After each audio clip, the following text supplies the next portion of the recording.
Is there anybody out there? Can anybody hear me?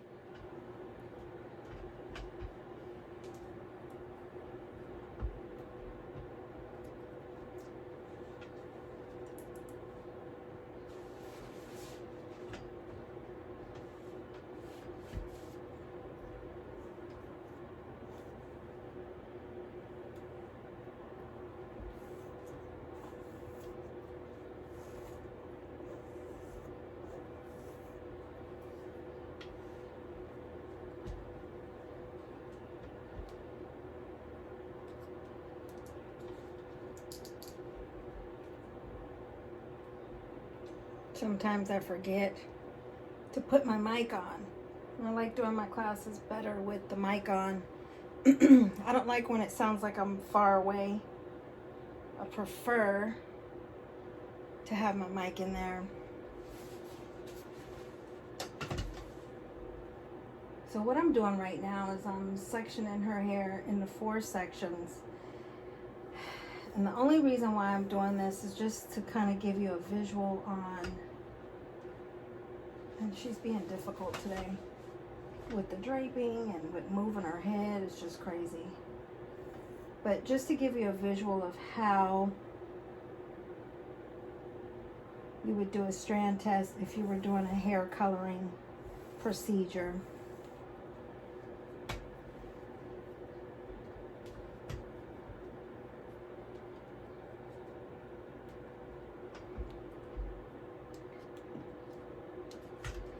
And I'm not going to get into state board just yet because you do have PD test and strand test at state board, which when I first started doing my videos and I did the strand test versus test stranding, I messed up and said that it was not state board, but it is. And I don't know what I was thinking or where my mind was, but it is state board. You actually have 10 minutes to do a PD test and a strand test. So I'm just gonna tighten up her drape because I don't want anything twilighty happening while I'm trying to show you this, because it's not gonna take me long to show you this. So remember, we're double draping because it is a chemical. And just to refresh your memory, even though I do talk about this in my hair coloring videos, which I hope if you're watching this video that you have watched my hair coloring videos, because I talk in detail about what a predisposition test is and what a strand test is. And there is a difference between a strand test and a test strand. So a strand test is when the color is in the hair already and you are checking to see how that color is processing. A test strand is when someone comes to you and they want to be a fire red, or they want to see how they would look with highlights, or they want to try a vibrant green color and they want to know how to look. Well, a test strand is when you would take a piece of the hair in the back somewhere, so that if it comes out ugly or if the hair was so damaged it fell out, if any of that happened, you could cover it up. But you would take a piece and you would mix the color with the developer, or if it's a demi-permanent, you would just apply it on in a little piece of foil, let it sit for the amount of time that it's supposed to sit for, and then you would spray it down, rinse it out, and see how it looks. That's a test strand. And then a predisposition test, for her, we're going to do it behind her ear here. But if it was a human, remember I told you in the other video, you could do it here in the fold of the arm or behind the ear, and it would stay on for how long? That's right, 24 to 48 hours. So a predisposition test, remember, is an allergy test to see if that client is allergic And if you recall in my hair coloring videos, I told you that the ingredient is an aniline derivative tint, and it's called paraphenyldiamine, PPD, which is the actual ingredient in the color, to see if they're allergic to it. What are some things that can happen if they're allergic? Redness, swelling, blisters, burns, anaphylactic shock. All these things can happen if they're allergic, so you should do predisposition tests. And one thing I am happy to say is that where I work, we do it each and every time on hair coloring clients, so that's awesome. Unfortunately, a lot of salons that I know of out there were not doing that on hair coloring clients. Me personally, I think when it's a first-time client especially, you should be doing a predisposition test.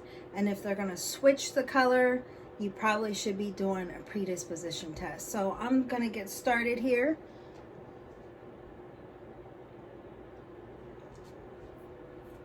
I'm going to sanitize my hands real quick. So right now on my table setup, I have a towel. I have 2 cotton balls just in case I drop one. I have 2 Q-tips just in case.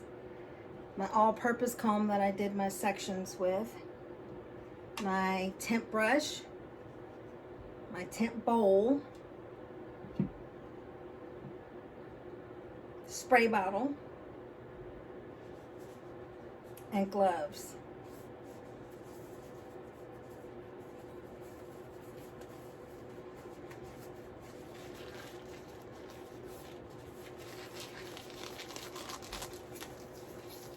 Maybe I should have put these on before I turned on the camera so you wouldn't see me struggling. Oh my God, help me.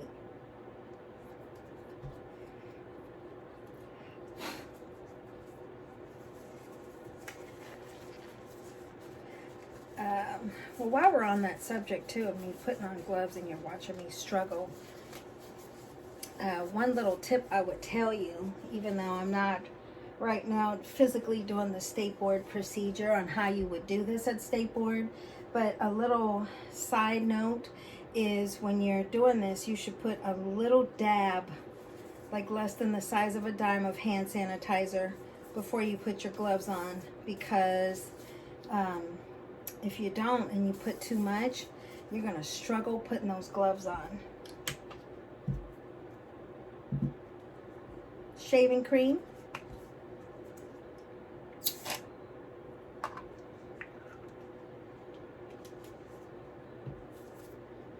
So, my hand sanitizer is my simulated soap and water. And actually at State Board, that's what, well, at least my way. Hand sanitizer to represent soap and water, because that's how you're pretending to wash your hands. And so, remember I told you in my other video with the hair coloring and the strand testing video that you would cleanse this area or behind the ear with soap and water and a cotton ball. State Board, you would use hand sanitizer and the cotton ball. Some people teach it with water to represent the soap and water. Either way is acceptable. This, would go in the trash. You would take your Q-tip. Now on a person, you would have hair color and developer mixed. So this is my simulated mixture of color and developer. And you just dip your Q-tip in there and you do it between the size of a dime and a quarter. And then that goes into the trash, your Q-tip.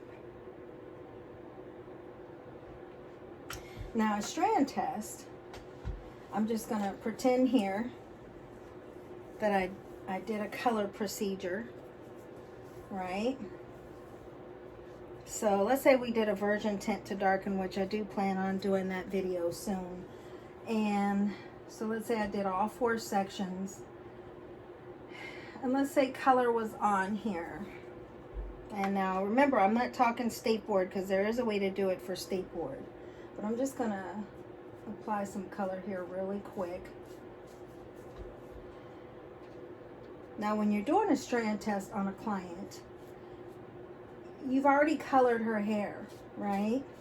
And so what we're doing prior to rinsing the color out or doing the last step of the color is we are making sure that that color has grabbed on the way we wanted it to before we do the last step and we take her to rinse out. And in this case, in Virgin Tint to Darken, she is gray, right? So we really want to make sure that her grays have taken. So I'm going to grab this little piece here.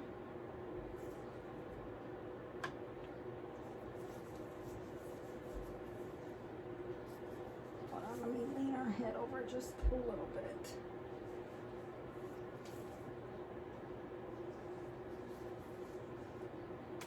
Place that hair here.